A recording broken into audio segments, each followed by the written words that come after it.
हमारे सभा की स्मृति को नमन करते हुए यहाँ आज 2 दिवसीय संगोष्ठी है। आज सरकार के शिक्षा मंत्रालय के तत्वावधान में कार्यरत Indian council of historical research और दोनों संयुक्त प्रायोजक ईश्वर सर डिग्री कॉलेज प्रयागराज और साझानगर महाविद्यालय काशी, यह जो इंसद के तत्वावधान में आयोजित 1942 की जन क्रांति और गाजीपुर जनपद में प्रतिरोध का लोक स्वरूप, इस पर आज उपस्थित मंचस्थ और वो गति कंटिन्यूअस जारी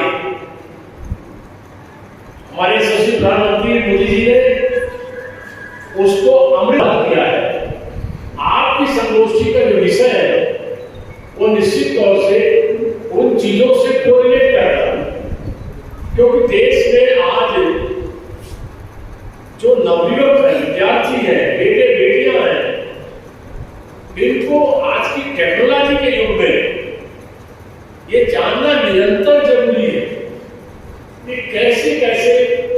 देश के लोगों ने अपना प्राण उत्सर्ग किया, बलिदान किया, दीवानगी थी, कैसे आजादी के लिए उन्होंने आगा पीछा नहीं सोचा। उन्हें ये जानना जरूरी है, इसलिए भी जानना जरूरी है, इसे पॉलिटिकल मत लीजिएगा, कि देश किन बड़े सपनों के लिए बड़ा लंबा, मैंने मजाक जी को फिर धन्यवाद लिटरेचर भेजा उन्होंने, मैंने बोलने से पहले उसको क्लियरफाई किया कि बिल्कुल रिकॉर्डेड चाहिए के आधार पर, गजेटियर के आधार पर, अमेरिका कानून के आधार पर मैं स्वयं अपने को ये महसूस करने लगा कि मैं, हम लोग भी लंबे समय से काम कर रहे हैं, विधायक रहा, मंत्री रहा, से आगे महाराष्ट्र मंत्री, लेकिन मेरे गाजीपुर वालों का बलिदान का इतना बड़ा, क्योंकि हम लोग तो मोहम्मदाबाद के सैनिक स्मारक पर जाते रहे, उसका सही उत्सव मनाते रहे, स्वतंत्रता सेनानियों के अभिलेख उठाने पर है, उसको पढ़ते रहे। बहुत लंबे विषय में नहीं जा रहा, लेकिन कुछ जानकारी अंडमान निकोबार वहां आप घूमने जाते, हम भी गए थे, सांसद चुने गए थे, मोदी ने कहा ये सब चीजें बदलना है, अगर कोई अगलेगा उसको जीत हो या उसको नमस्कार आज है आप लोगों में से कोई गए होगा तो जरूर करोगे हैदराबाद। उन्होंने हैदराबाद द्वीप का नाम कर दिया स्वराज द्वीप, उन्होंने नील आइलैंड का नाम शहीद द्वीप, और जहां रास आइलैंड में जहां पहले सुभाष चंद्र बोस जी गए उस द्वीप का नाम कर दिया सुभाष चंद्र बोस। तो ये सारी पहले आपने देखा होगा कि नौसेना में हम आजाद हो गए, लेकिन अंग्रेजों के झंडों को रोते थे। पहली बार भारत ने अपने समय में नौसेना का सृजन विधिवत किया छत्रपति शिवाजी महाराज। आज भारत की नौसेना को छत्रपति शिवाजी का जो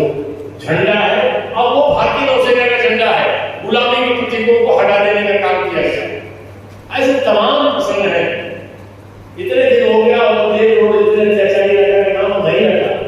और भारत में उसी समाज के एक महान वैज्ञानिक डॉक्टर एपीजे कलाम और का नाम एपीजे कलाम, ऐसे तमाम हम अभी हाल में आप सब जानते हैं कि इस देश में किसी आलोचना के भाव से नहीं, तथ्यों को बताने की, क्योंकि दिशा क्यों भटकी। एक खास परिवार के लोगों ने सोचा कि दुनिया भविष्य में यही जाने कि हम ही इस देश को आजाद करें, हम ही देश के लिए सब कुछ की कंट्रीब्यूट किए। उस चक्कर में बहुत सी चीजें ऐसे रुकी पड़ी, स्वयं महात्मा गांधी के योगदान को बाद के दिनों में चर्चा में कम लाने की, सरदार पटेल के योगदान को, सुभाष चंद्र बोस के योगदान को। तो ये जो रिसर्च है, जो गोष्ठियां हैं, इन चीजों को ताकत देगी कि कैसे वहां जाट पंचम की मूर्ति हट गई, वो कैनोपी बनी रही, लेकिन हमारी लगे, लेकिन धन्यवाद है कि अमृत के अंदर सुभाष चंद्र बोस की 28 फीट भव्य प्रतिमा वहां नरेंद्र मोदी ने लगवाया। तो ये सब चीजें आज इस देश के अंदर हो रही है और गुलामी के निशानों को मिटा करके, और इन सब के पीछे उद्देश्य है कि आज का युवा वो अपने देश से जुड़े और भविष्य में अमृत काल में दुनिया के अंदर जिस तरह से हम आगे बढ़ते जा रहे हैं, हम दुनिया में एक सामर्थ्यवान देश के रूप में आत्मनिर्भर इंडिया कॉन्सेप्ट के साथ हम एक मजबूत देश के रूप में आगे बढ़ रहे हैं।